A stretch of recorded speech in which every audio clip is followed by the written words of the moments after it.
Cette petite vidéo est destinée à vous montrer, à vous présenter l'utilisation de l'éditeur d'articles TinyMCE. Pour vous faire cette petite démo, j'utilise une boutique PrestaShop dans sa version locale, boutique qui s'appelle l'Antiquité Chasse Passion. Donc, ici je vous ai préparé un article qui est quasiment vide afin de gagner du temps. Et l'objectif, c'est de changer son contenu qui se trouve pour l'instant ici réduit à 3 petits mots. Donc je vais dans mon back-office. L'objectif aujourd'hui n'est pas de vous présenter le back-office de PrestaShop, mais l'utilisation de TinyMCE.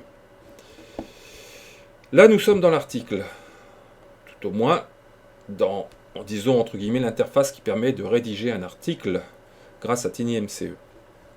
Donc vous voyez ici le titre de l'article qui apparaît ici en front. Et là, vous voyez couleur grise comme côté visiteur, le contenu qui existe pour l'instant.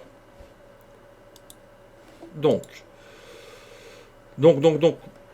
TinyMCE, en fait, c'est cette fenêtre qui peut être rétrécie, allongée pour plus de confort. Alors, je vais commencer par me dire, voilà, il faut que mes lecteurs sachent ce dont je parle. Alors, je dis, sujet de mon article. C'est le sujet de mon article. Un petit point. Ça pourrait être le n'importe quoi. Et après, je pars. Oh là là. Je pars dans du rédactionnel, virgule. Bah oui, si je le dis. Et c'est plus facile quand on l'a préparé, virgule, mais c'est moins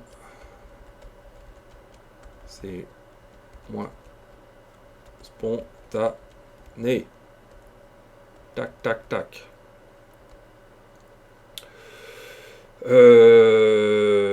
Ce qu'il faut bien comprendre.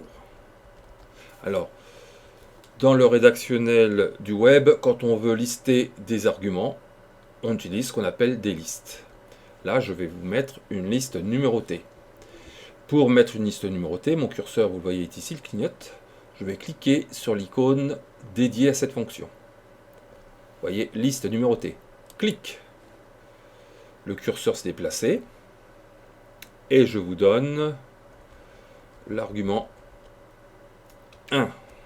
Comme j'en ai plusieurs, je vais à la ligne. Argument 2. Et comme j'en ai plusieurs, on va essayer de faire 3. Bon, j'avais 3 arguments à vous présenter. Je vais à la ligne. Afin que la rédaction des listes s'arrête, il suffit de cliquer à nouveau sur son icône. Voilà. Et là, je suis parti pour compléter mon article avec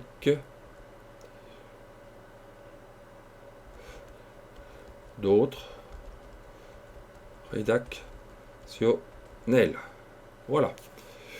Alors ce que je me dis par exemple, c'est que le sujet de mon article, ce serait sympa qu'il se différencie du reste du texte. Donc je lui mets une petite couleur. En l'occurrence, je vais mettre cette couleur-ci. Ah ben c'est déjà passé. Et puis, voilà. Là, cette partie de la phrase, quand on l'a préparée, je voudrais la mettre en valeur pour mes lecteurs. Donc je la passe en italique. C'est fait. Et puis, dans ce qui est dans mon rédaction, enfin dans mon Rédactionnel, je me répète, je m'y prends mal. Je vais mettre le mot rédactionnel en caractère gras. Alors voilà, TinyMCE travaille.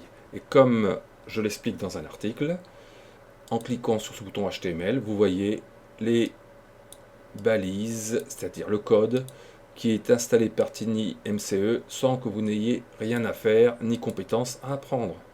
C'est ce qui est important. Vous êtes là pour utiliser votre site internet, pas pour le coder.